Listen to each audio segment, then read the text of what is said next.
ते ससुरासुरमणुसिन्धवन्दितं घोदघायिकं ममलं प्रणमामि वर्धमानं तीर्थं धम्मस्य कर्तारं शेषे पुण्यतीर्थयरे ससौवसिद्धे विशुद्धसद्भावे समनेय नाणदंसन चरित तव वीर्यायारे ते ते सव्वे समगं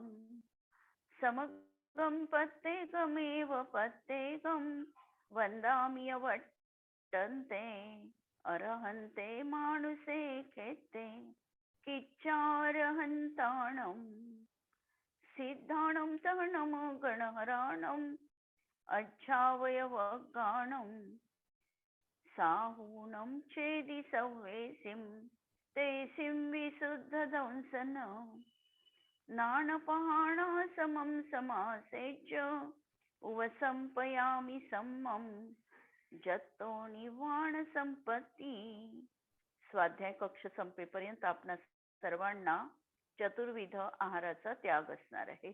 अंतिम शासन नायक 1008 भगवान महावीर स्वामी की जय. द्वादशांग श्रुतदेवी की जय. प्रवचन सार ग्रंथ आपण बघतो आहे आणि चरणानुयोग चूलिका बघतो आहे. श्रमणाची भूमिका कशी असते. जेव्हा मुनी 7व्या गुणस्थानामध्ये निर्विकल्प सामायिक अभेद रत्नत्रयामध्ये निमग्न असतात त्यावेळेला त्यांच्या जीवनामध्ये कोणत्याही तऱ्हेचे मूलगुण पालन करण्याचा विकल्प असत नाही. परंतु अंतर्मुहूर्तामध्ये त्यांची ही भावदशा बदलते. ते 6व्या गुणस्थानाच्या भूमिकेत म्हणजे प्रवृत्ती रूप रत्नत्रय मोक्ष मार्गामध्ये स्थित होतात. तेव्हा 28 मूलगुणांचं पालन करण्याचा परिणाम त्यांच्या जीवनात असतो. परंतु त्याही समयामध्ये त्यांच्या कषायांच्या दृष्टीने जर विचार केला तर 12 कषायांचा अनुदय क्षयोक्षम तिथे असणारच असतो आणि म्हणून 12 कषायांच्या अनुदयात असणारी वितराग परिणती आहे आणि त्यांनी संवर निर्जराच होते आहे. फक्त फरक कुठे पडला तर 6व्या गुणस्थानाच्या भूमिकेमध्ये शुभ विकल्प त्यांच्या जीवनात आले आणि 7व्या मध्ये जेव्हा जातील तेव्हा शुभ विकल्प देखील संपलेले असणार आहे. शुद्धोपयोग परिणत असणार आहेत. आणि हे सगळं करताना मूल गुणांच्या रक्षणार्थ 22 प्रकारचा परिशोहजय, 12 प्रकारचा तप, 10 प्रकारचा धर्म असे हे सगळे ते गुण त्यांच्या जीवनामध्ये आम्हाला दिसतात.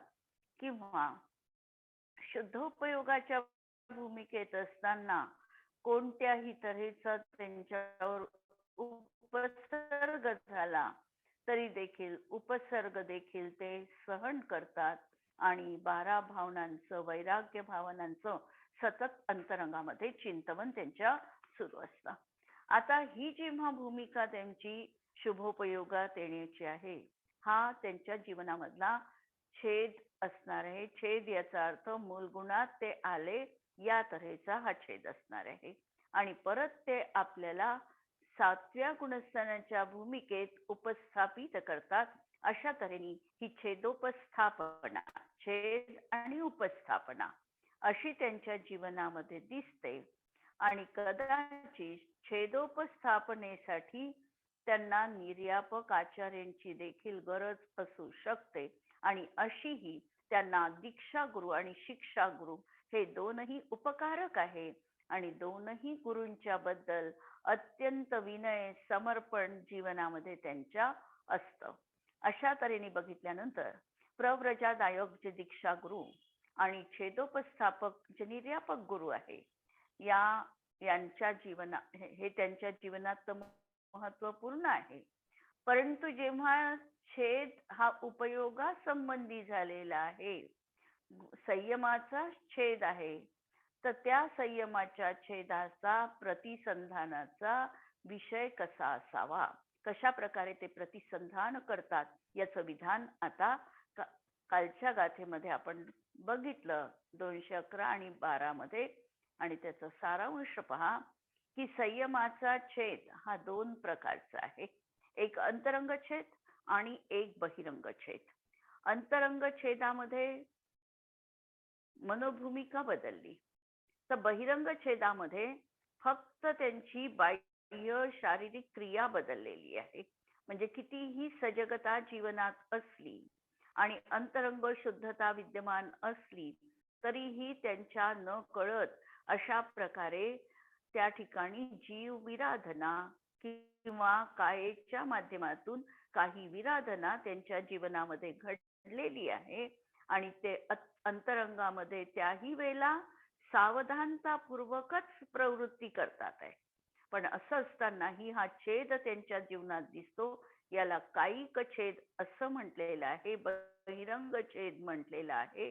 आणि छेद असताना असा हा बहिरंग छेद असताना मुनी स्वतः आलोचना करून शुद्धी करून आपल्या मुनिपदामध्ये आरूढ होतात आणि संयमाचा याच्यामध्ये भंग होत नाही. परंतु हा जो अंतरंग छेद आहे, उपयोगासंबंधी त्यांच्या अंतरंगामध्ये जो काही मलिन परिणाम आला असेल, कोणता विकृत भाव आला असेल, तर हा अंतरंग छेद ज्या वेळेला होतो त्यावेळेला मात्र त्यांना प्रायश्चित्तादी ग्रंथांचे जे ज्ञाता मुनी आहेत, जे असा उपदेश देण्यामध्ये अत्यंत कुशल आहे, कशा प्रकारे समोरच्या व्यक्तीला शिक्षा म्हणजे प्रवृत्त करून परत त्यांच्या संयमामध्ये आरूढ करता येईल अशी भूमिका बरोबर कायम ठेवून ते त्यांना अशा प्रकारे प्रायश्चित्त विधान देतात. आणि हे देत असताना जो निर्यापक आहे, म्हणजे ज्याच्याजवळ ते शिष्य गेलेले आहे, अशा त्या गुरूंना देखील काही विशिष्ट असे गुण त्यांच्या जीवनात असावे लागतात. कारण शिष्य ज्या वेळेला आपल्या गुणांचं कथन करतो, दोषांचं कथन करतो, त्यावेळेला त्या दोषांना गुरुनी देखील चार चौघात उघड न करता त्याला एकांतात समज देऊन त्याच्या दोषांचं त्या ठिकाणी प्रगटीकरण करून प्रायश्चित्त देऊन त्याला शुद्ध करून घेण्याची कला त्यांच्या जीवनात असायला हवी आहे. म्हणून जेव्हा हा अंतरंग छेद होतो, म्हणजेच उपयोगासंबंधी छेद झाल्याने हे असे आगम कुशल ज्ञानी त्यांना अशा तऱ्हेने प्रायश्चित्त देऊन शुद्ध करतात. हा जो स्वतः शिष्य आहे, हा देखील आपल्या दोषांचं रुजू अंतःकरणाने गुरूंजवळ प्रतिपादन करतो आणि आलोचना करतो, प्रतिक्रमण प्रायश्चित्त करून दोषांचं जीवनात परिमार्जन देखील करतो. याबद्दल वृंदावन कवी लिहितात, जिस मुनि का उपयोग सुघट में भंग भया है, ज्याचा उपयोगच आता भंग झाला, रागादिक मलभाव रत्न में लागी गया है. रागादी मलभाव या रत्नत्रयाला लागलेला आहे. तिनके हेत उपाय जो जिन मार्ग में माही, जति क्रिया में अति प्रवीण मुनिराज कहाही. ज्या जतिक्रियेमध्ये यतिक्रियेमध्ये जे अत्यंत प्रवीण दक्ष असे मुनी असतात, त्यांच्याजवळ हा सगळं दोषांचं प्रगटीकरण करतो.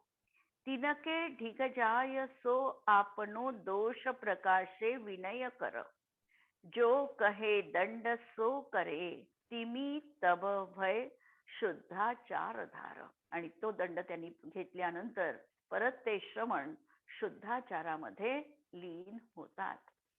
आता या गाथेचा प्रयोग आमच्या जीवनामध्ये स्वस्थ भावनेपूर्वक आम्हीही बरेचदा एखादा छोटा मोठा नियम हा घेतच असतो आणि चातुर्मासामध्ये अशी सवय आम्हाला देखील आहेच. मग हे आमचे नियम आणि त्यांचं सामायिक, थोडं सामायिक हे उच्च दर्जाचं आहे आणि त्यांनी मुनिपदाचा अंगीकार केलेला आहे. पण आम्हाला आमचे छोटे छोटे नियमही जर निभवायचे असतील तर आम्हाला पहिल्यांदा तर त्या नियमांना कोणत्याही तऱ्हेचा दोष लागू न देणं हे आमचं कर्तव्य असतं. आणि जर समजा यदा कदाचित आम्ही त्या नियमांपासून कोणत्या तरी कारणाने च्युत झालो, समजा च्युत होत असताना रसनेंद्रियाचा लोलुपी बनून च्युत होणं, अपरिहार्यपणे दुसरं काहीही तिथे उपस्थित नाही म्हणून च्युत होणं, आणि कदाचित आमच्या स्वास्थ्यासाठी त्या पदार्थाचं आम्हाला सेवन करावं लागलं. या तीन मध्ये परत अभिप्रायामध्ये प्रत्येक वेळेला फरक पडणार आहे. जसं आम्ही म्हटलं की मला या दोन गोष्टींची मी सूट ठेवलेली आहे समजा, आणि ती गोष्ट माझ्या रसलोलुपतेसाठीच मी ग्रहण केली असेल तर ते चुकीचं आहे. जर मी सूट ठेवलेली आहे आणि सूट ठेवली असताना काहीतरी अपरिहार्य कारण तिथे उपस्थित झालं आणि मला ती वस्तू त्यावेळेला सेवन करावी लागली, ही दुसरी भूमिका झाली. आणि कदाचित माझ्या स्वास्थ्यासाठी ती वस्तू त्यावेळेला घेणं श्रेयस्कर आहे म्हणून मला ती घ्यावी लागली. तर अशा तऱ्हेने अभिप्रायामध्ये फरक असू शकतो. श्रावकांच्या बाबतीत हे एक वेळेला क्षम्य आहे, कारण त्यांनी इतक्या काटेकोरपणे व्रताची भूमिका पाळण्याचं पहिल्यांदा प्रतिज्ञाच केली नाही. पण ज्यांच्या जीवनात काटेकोरपणे व्रत पाळण्याची त्यांनी प्रतिज्ञा घेतलेली आहे, असे जर ते स्वस्थ भावनेपासून च्युत झाले तर निर्विकार स्वसंवेदन भावनेच्या अनुकूल प्रायश्चित्त करून परत ते सामायिक संयमामध्ये स्वतःला उपस्थापित करतात. व्रतामध्ये भंग झाला, कदाचित अतिचार अनाचाराच्या कोटीपर्यंत त्यांची प्रवृत्ती झाली असेल, तर त्यावेळेला त्या आमच्या मनाला ते नियमन करून परत आपल्या सामायिकाच्या अभेद भूमिकेत जाण्याचाच त्यांचा प्रयत्न असतो. तर अशा तऱ्हेने आम्हाला देखील नियम पाळत असताना आमचा व्रतभंग नियमभंग होणार नाही, ही दक्षता आम्हाला घ्यायची आहे. सूट ठेवलेली आहे म्हणून त्या सूट ठेवले तर त्याचा पलायन म्हणून आम्हाला उपयोग करायचा नाही, ही गोष्ट आम्हाला लक्षात ठेवायची आहे. आणि अशा तऱ्हेने ही गाथा, दोन गाथा आपण बघितल्या, 211 आणि 12. आणि आता आपण 13 नंबरच्या गाथेकडे, 213 नंबरच्या गाथेकडे वळू. की जो खरा श्रमण आहे, हा श्रमण तर ज्ञान दर्शनादी गुणांमध्येच सदैव प्रवृत्त असतो. मूल गुणामध्ये अत्यंत सजगता सावधानता ठेवून तो आचरण करतो. असाच हा श्रमण परिपूर्ण श्रामण्यपणाला धारण करणारा असतो. परंतु आता या श्रमणाच्या जीवनामध्ये छेद जो झाला, तर या छेदाला कारण काय आहे, या छेदाचं आयतन काय आहे, तर या छेदाचं आयतन आहे परद्रव्यांमध्ये रागपूर्वक संबंध ठेवणे. जर संयमाची भूमिका सामायिकाची भूमिका राहू शकली नाही, मूल गुणांमध्ये काहीतरी अतिचार लागला, मग का लागला याचा जर शोध घ्यायचा असेल तर या छेदाचं आयतन आहे परद्रव्य. म्हणजे हा जीवनामध्ये त्यांच्या छेद आलेला आहे, उपयोग मलिन झालेला आहे, रागद्वेषाची प्रवृत्ती दिसते आहे, याचं कारण त्यांचा परद्रव्याशी संबंध आहे. म्हणून हा निषेधार्थ सांगितलेला आहे. गाथा नंबर 213. अधिवासे व विवासे छेदविहीनो भवीय सामण्ये समनो विहरदु नित्यं परिहरमाणो निबंधानि. अधिवासे च विवासे छेदविहीनो भवीय सामण्ये समनो विहरदु नित्यं परिहरमाणो निबंधानि. सामण्ये छेदविहीनो भवीय. श्रामण्यामध्ये छेदरहित होऊन अंतरंग आणि बहिरंग छेद टाळून नित्यम निबंधानी परिहरमाणो सदैव परद्रव्यामध्ये इष्ट अनिष्ट संबंधाचा त्याग करणारा. म्हणजे काय झालं, अंतरंग आणि बहिरंग छेदाला त्यांनी टाळलेला आहे. सदैव परद्रव्यामध्ये जी इष्ट अनिष्ट बुद्धी होती त्याचा त्याग करणारा असा श्रमण अधिवासे व विवासे विहरदू. तो श्रमण अधिवासामध्ये, अधिवास म्हणजे जवळ, अधि म्हणजे जवळ, वास म्हणजे असणं, गुरूंच्या जवळ असणं, याला म्हणायचं अधिवास. आणि विवास, वि म्हणजे दूर, गुरूंच्या सोबत न राहता दूर राहणं, एकाकी राहणं, गुरुपासून पृथक राहणं, असं जरी असलं तरी तो सर्वत्र विहार करो, विहरदू विहार करो, तर त्याला काहीही दोष येणार नाही.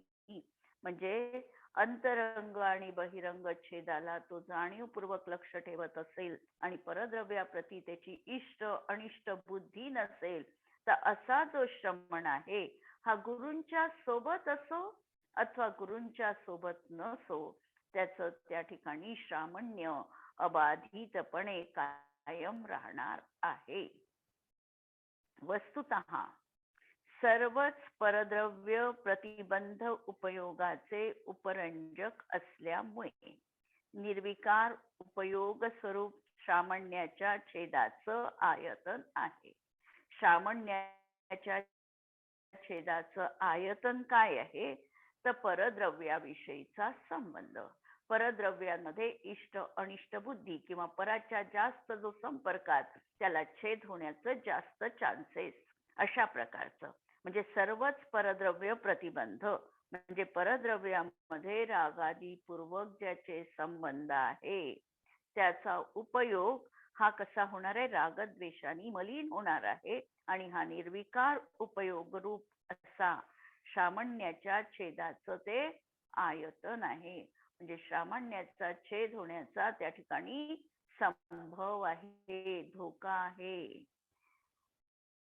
त्यांच्या या परद्रव्य प्रतिबंधाच्या अभावामुळेच जेव्हा परद्रव्याचा संबंध राहणार नाही तेव्हाच अविच्छिन्न श्रामण्य असतं. जर श्रामण्य टिकवायचं असेल म्हणून ते एकांती विहार करतात, कायक्लेश अशा प्रकारचा त्यांना सांगितलेलं आहे की जास्त संपर्कामध्ये जितके ते मुनी असतील पराच्या, तेवढा त्यांच्या मनामध्ये रागद्वेषादी परद्रव्यांपाशी इष्ट अनिष्ट बुद्धी राहते. चातुर्मास सोडून त्यांना एका जागेवर देखील 4 दिवसांपेक्षा जास्त राहण्याला सांगितलं नाही. याचं कारण, जर ते त्यांच्या संपर्कात जास्त राहिले तर संबंध जास्त येईल आणि संबंध झाला की परत त्या ठिकाणी कोणत्या तरी नात्याने ते बांधले जातील आणि म्हणून असं विचरण करणारे साधू हे त्या ठिकाणी खऱ्या अर्थाने श्रमण असतात. म्हणून श्रमणांच्या बाबतीत परद्रव्य प्रतिबंधाचा अभाव सांगितला. परद्रव्याचा संबंध त्यांना जास्त काळ घ्यायला सांगितला नाही, तात्पुरता, आणि तोही आहारचर्या निभण्यासाठी हा श्रावकांचा समागम त्यांच्या जीवनात किंवा परद्रव्याचा समागम अपेक्षित आहे. म्हणून सदैव आत्म्यामध्येच आत्म्याला अधिकृत्य करून, परद्रव्याचा त्या ठिकाणी संबंध नाही. मग आता हा जीव कुठे राहणार? तर हा जीव स्वतःच्या आत्मस्वभावामध्ये आत्म्यालाच आत्म्यामध्ये स्थापित करून आणि गुरु रूपाने गुरूंना अधिकृत करून आणि गुरूंच्या सहवासामध्ये राहणारा अथवा गुरूंपासून विशिष्ट वेगळ्या निवासामध्ये राहणारा किंवा हा श्रमण जर परद्रव्याच्या संबंधामध्ये अत्यंत उदासीन असेल तर तो गुरुच्या समक्षच राहिला पाहिजे असंही नाही. तो गुरुपासून पृथक राहून देखील आपल्या आत्मस्वभावामध्ये तो स्थित राहू शकतो. म्हणून वेगळ्या निवासामध्ये राहणारा असा श्रमण सदैव परद्रव्य प्रतिबंधाचा प्रतिषेध करून श्रामण्यामध्ये छेदरहित प्रवृत्ती पावतो. प्रवृत्ती करो, प्रवर्तो, विद्यार्थ वाक्य वापरलेलं आहे की असा तो श्रमण निरंतर छेदरहित प्रवृत्ती रूपानेच निरंतर राहावा. कारण ही वितराग दशा आहे आणि वितराग दशेमध्ये कोणत्याही तऱ्हेचं दूषण त्या ठिकाणी मान्य नाही. कोणत्याही तऱ्हेचा परद्रव्याशी संपर्क, जास्त संपर्क, अतिपरिचय हा त्या ठिकाणी निषिद्ध सांगितलेला आहे. मुनी जर आपल्या गुरुजवळ राहतील तर चांगलीच गोष्ट आहे, आणि न राहतील तरी ठीक आहे. परंतु त्यांनी एक पथ्य सदैव पाळले पाहिजे, ते हे की सर्व प्रकारच्या परद्रव्याशी रागपूर्वक संबंध टाळावा. कारण तो संबंधच श्रामण्याच्या छेदाचं मूळ कारण अर्थात जननी आणि जन्मभूमी आहे.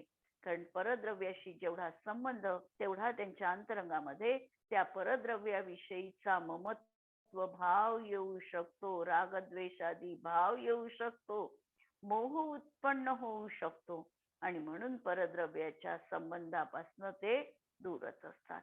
जसं लोणी जर आहे आणि लोणी हे कितीही आपण म्हणजे पिघळू नये असं वाटत असेल तर आम्हाला नेहमी उष्णतेपासून ते दूर ठेवावं लागतं. उष्णता त्याला लागल्यानंतर लोणी हे पिघळणारच आहे.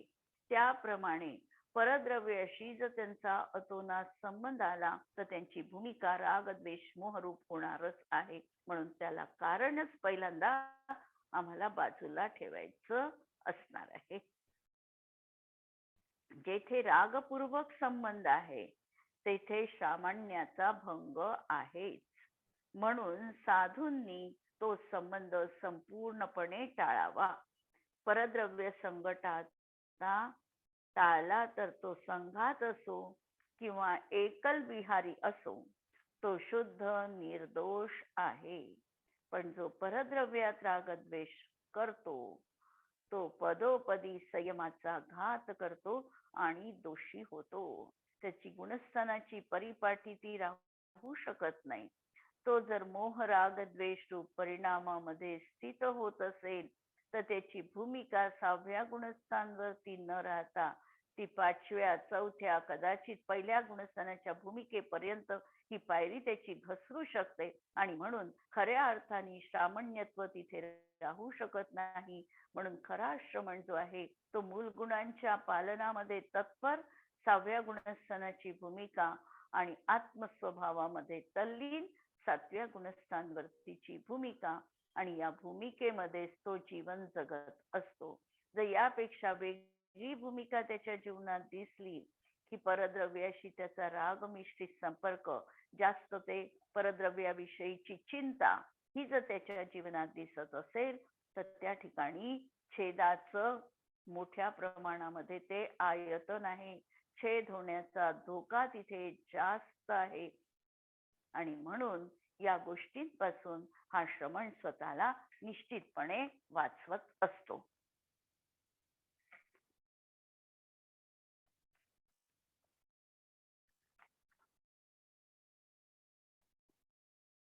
सर्व परद्रव्य प्रतिबंध अर्थात रागादीपूर्वक संबंध ठेवणे हे साम्य भावाच्या विनाशाचं आयतन आहे. साम्य भाव म्हणजे मुनीपणा, साम्य भाव म्हणजे धर्म, साम्य भाव म्हणजे चारित्र्य. जो 7व्या श्लोकामध्ये त्यांनी साम्याची व्याख्या दिलेली होती. साम्य म्हणजे मुनीपणा, साम्य म्हणजे चारित्र्यपणा. तर या भावाच्या विनाशाचं ते आयतन आहे. कारण परद्रव्याच्या संबंधाने उपयोग मलिन होतो. परद्रव्याच्या पहा, पूर्वीच्या काळी साधू जे होते, आपल्याच धर्माचे साधू नाही, अन्य धर्माचे साधू देखील दीक्षा म्हणजे मुनी म्हणजे त्यांचं साधूपद अंगीकार केल्यानंतर हिमालयामध्ये जाऊन तपश्चर्या करत होते. आजही असे अनेक साधू आम्हाला माहिती आहे की जे हिमालयामध्ये एकाकी विचरण करतात, की परद्रव्याचा कुठल्याही प्रकारचा परवस्तूशी संबंध नको. त्या ठिकाणी जे काही त्यांचं कंदमूल मिळतील त्याच्यावर ते आपली उपजीविका करतात आणि एकाकी जीवन त्या ठिकाणी ते जगतात आणि तपश्चर्येमध्ये लीन असतात. आमच्याही मुनींच्या बाबतीत पूर्वीच्या काळी जे मुनी होते ते वनविहारी होते, वनामध्येच राहत होते आणि आहाराच्या वेळेलाच फक्त नगरामध्ये त्यांचा प्रवेश होत होता. लोकांना माहिती देखील नव्हतं राहत की मुनी संघ आलेला आहे आणि मुनी असे अचानक आहाराच्या वेळी येत होते आणि त्यावेळचे श्रावक देखील स्वतः शुद्ध आहार विहारी असल्यामुळे त्यांच्या घरामध्ये साधूला अनुकूल असाच आहार किंवा स्वयंपाक दररोज बनत होता. त्याच्यामुळे जेव्हा ती आहारचर्या होत होती त्यावेळेला साधू म्हणजे श्रावकांचं कर्तव्य होतं की ते बाहेर येऊन उभे राहायचे आणि कुणी साधू येतात का त्यांची प्रतीक्षा करायचे.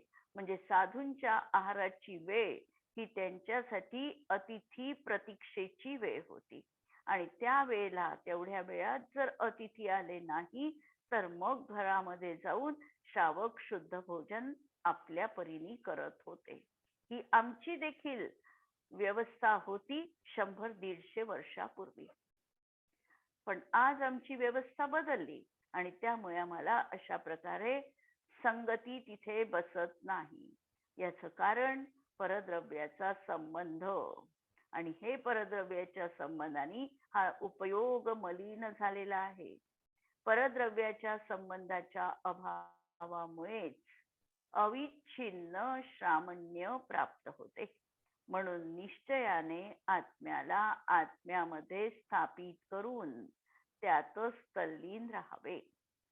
साधक श्रामण्याने आत्म्यातच निवास करण्याच्या प्रयोजनाने गुरूंच्या सहवासात वा अन्य निवासात राहून सदैव परद्रव्य संबंधाचा निषेध करावा. श्रमण साधूने गुरुजवळ शास्त्र अध्ययन करावे. आपल्याच समान शीलवंत तपस्वी ज्ञानीजनांसोबत विहार करावा. विहारामध्ये सदैव भेदरत्नत्रय आणि अभेदरत्नत्रयाची भावना करावी. तपश्चरण, शास्त्र मनन, आत्मबल प्रकाशन, एकत्व ध्यान करावे. तीर्थंकरादी महापुरुषांच्या चारित्र्याचा विचार करावा. भव्य जीवांना सदुपदेश देऊन विशुद्ध आनंद उत्पन्न करून प्रसन्न राहावे. रागरहित उपयोग स्वच्छ असणे हेच वास्तविक श्रामण्य आहे. तप, श्रुत, सत्व, एकत्व आणि संतोष रूप 5 भावनांची कामना करावी. यावर वृंदावन कवी लिहितात, जाके उर आत्मिक ज्ञान ज्योति जागी वृंद, आप ही में आपको निहारे तिहू पण में. स्वतःमध्येच सर्व अवस्थांमध्ये भूतकालीन, वर्तमानकालीन आणि भविष्यकालीन अवस्थांमध्ये ते स्वतःला निहारतात. संजम के घात की न बात जाके बाकी है, समता भाव जाको आवे न कथन में. सदा काल सर्व परद्रव्यनिको त्यागे रहे, मुनि पद माही जो अखंड धीर मन में. ऐसो जब होय तब चाहे गुरु पास रहे, चाहे सो विहार करे जथा योग वन में. म्हणजे उपादानाच्या दृष्टीने जर बघितलं तर केवळ निज शुद्धात्म स्वरूपामध्ये रमणं आणि व्यवहार अपेक्षेने गुरूंच्या सोबत असणं. व्यवहार अपेक्षेने ते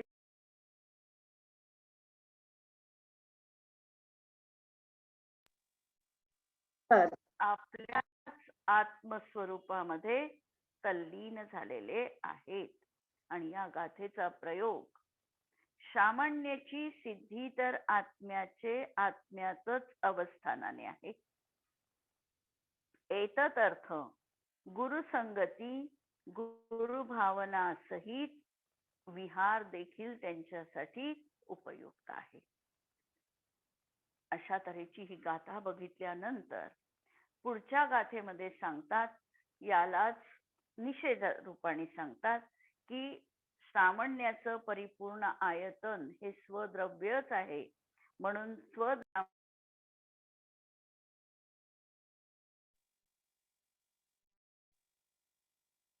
मागच्या याच्यामध्ये परद्रव्यानी छेद आहे, छेदाचं ते आयतन आहे, परद्रव्याचा त्याग करावा हे सांगितलं. या गाथेमध्ये स्वद्रव्यामध्ये स्थित राहावं हे सांगत आहे गाथा 214. चरदि निबद्धो नित्यं समनो नाणं दंसनमुहम्मि पयदो मूलगुणेषु जोसो पडिपुण्य सामन्नो चरदि निबद्धो नित्यं समनो नाणं दंसनमुहम्मि पयदो मूलगुणेषु जोसो पडिपुण्य सामन्नो.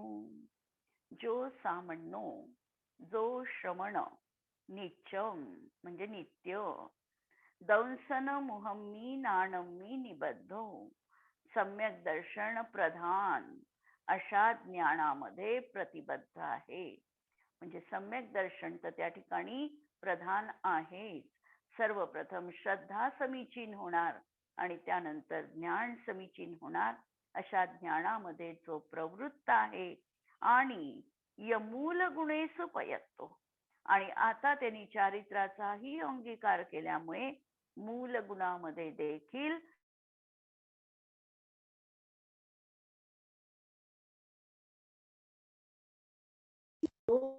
पूर्ण सामण्यो असा त्यामध्ये विहार करणारा सामण्य हा परिपूर्ण आहे.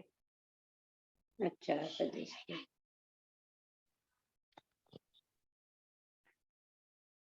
म्हणजे जो श्रवण सर्वप्रथम सम्यक दर्शनाच्या पूर्तीसोबत ज्ञान देखील संपादन करतो, अर्थात दोन्हीही युगपद आहे. प्रकाश दीपकते होई त्याप्रमाणे दोन्ही युगपद प्राप्त झाल्यानंतर मूल गुणांचा अंगीकार करतो आणि असा हा सामान्याने परिपूर्ण होतो. स्वतःच्या श्रद्धा ज्ञान चारित्राची परिपूर्ण दशा, परिपूर्ण या अपेक्षेने म्हटलेलं आहे की या ठिकाणी बुद्धिपूर्वक रागद्वेषादी भावांचा त्यांनी त्याग केलाय. परिपूर्ण वितरागतातही 11व्या गुणस्थानात प्राप्त होणार आहे, पण 7व्या गुणस्थानामध्ये बुद्धिपूर्वक पूर्ण रागद्वेषाचा त्याग केल्यामुळे त्या ठिकाणी देखील शुद्धोपयोगाची धारा त्यांच्या जीवनात सुरू झालेली आहे. केवळ एकच स्वद्रव्यामध्ये प्रतिबंध मात्र म्हणजे लीनता रूप उपयोग. या ठिकाणी प्रतिबंध म्हणजे नाही, लीनता हा असा उपयोग स्वच्छ निर्मल करणारा असल्यामुळे तो शुद्धोपयोग रूप सामान्याचे परिपूर्ण आयतन आहे. स्वतःच्या आत्मस्वभावामध्ये ते परिपूर्ण रीतीने तल्लीन झालेले आहे. हे स्वतःचं आत्मतत्व म्हणजे त्यांचं हे शुद्धोपयोगाचं सामान्याचं परिपूर्ण आयतन आहे. आयतन म्हणजे धर्मस्थान आहे. त्यांच्या सद्भावामध्ये मुनीपणाची पूर्णता आहे. म्हणून श्रमणाने सदैव ज्ञान दर्शनादी मध्ये स्थित होऊन मूल गुणांमध्ये प्रवृत्ती करावी. म्हणजे त्याचं सम्यक दर्शन देखील खंडित होऊ नये. सम्यक दर्शन जर खंडित झालं नाही तर ज्ञानही खंडित होत नाही. आणि चारित्र्याचा स्वीकार त्यांनी केलेला आहे म्हणून मूल गुणांची देखील प्राप्ती त्यांच्या जीवनामध्ये झालेली आहे.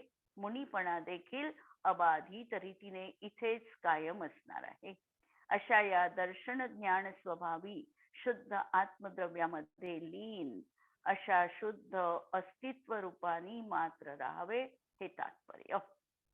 म्हणजे जे मुनी आपल्या शुद्ध स्वभावात लीन आहे तेच परिपूर्ण श्रमण आहे. परमार्थतः स्वरूप स्थिरता हे सामान्याचं अधिष्ठान आहे की जेणेकरून उपयोगामध्ये मूलगुणाची प्रवृत्ती जरी दिसत असली तरी देखील परत ती प्रवृत्ती वर जाण्यासाठी त्यांना उपयुक्त ठरावी. जसं एखादी व्यक्ती आहे, एखादी व्यक्ती वाटचाल करते आहे, वाटचाल करताना रस्ता दूरवरचा आहे आणि मध्ये ती व्यक्ती थकली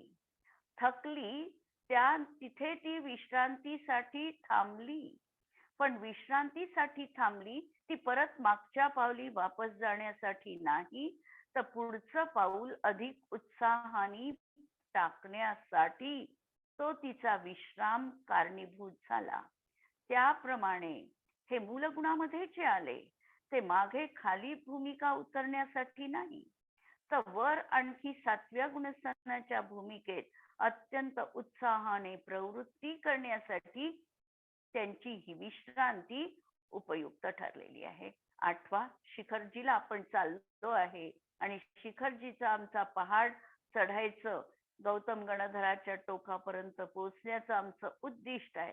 रस्त्यात आम्ही थांबतो, अनेक वेळा खाली बसतो, पण हे होत असताना आमचं ध्येय मात्र असतं की मला मागे फिरायचं नाही.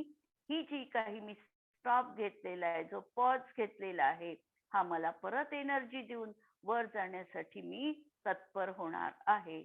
अशी ही मुनींची भूमिका या मूलगुणांच्या पालनाप्रती असते. म्हणून ते त्यांचं अधिष्ठान आहे, कारण त्याला सर्वच परद्रव्याच्या ममत्वाचा अभाव आहे. त्यामुळे श्रामण्य पर्यायांच्या भंगाची संभावना आता नसते. म्हणून साधूंनी सदैव स्वरूपस्थित असावं. याला आपण थोडं उद्याला बघूया आणि आज आपण इथे थांबू. जिनवाणी के ज्ञान ते तुझे लोकालो, सो जिनवाणी मस्तक नमून सदा देत हो घो. नमो अरिहंताणम, नमो सिद्धाणम, नमो आयर्याणम, नमो उवच्छायाणम, नमो लोये सवसाहुणम. सर्वांना जय जिनेंद्र.